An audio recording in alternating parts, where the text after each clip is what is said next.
আর এটা বানালাম সাবু দিয়ে।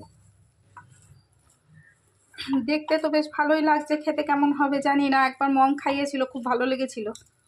আজকে মোটা দানা সাবু, গত বছরের শিবরাত্রির সময় আনা, যেটা আজকে শেষ হলো। বাটিতে করে নিয়ে নিয়েছি।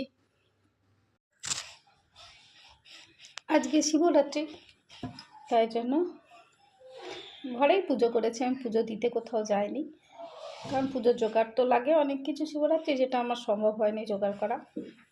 বন্ধুদের সঙ্গে থাকলে ওরা সবাই মিলে একসঙ্গে জোগাড় করা হয়, তো সেই জন্য হয়। আমি 2 বছর ধরে, গত বছর দিদিভাইয়ের কাছে গেছিলাম, এবছর আর কোথাও যাবো না বলেই দিয়েছি। দিদিভাই বললো, কিন্তু আমার শরীরটাও ঠিক লাগছে না। দিদিভাইকে বললাম, না দিদিভাই যাবো না, আমি এখানেই থাকবো, ঘরেই ঠাকুরকে একটু প্রণাম করবো।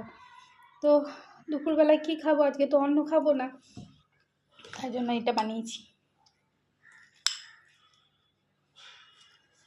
সাবুর পোলাও।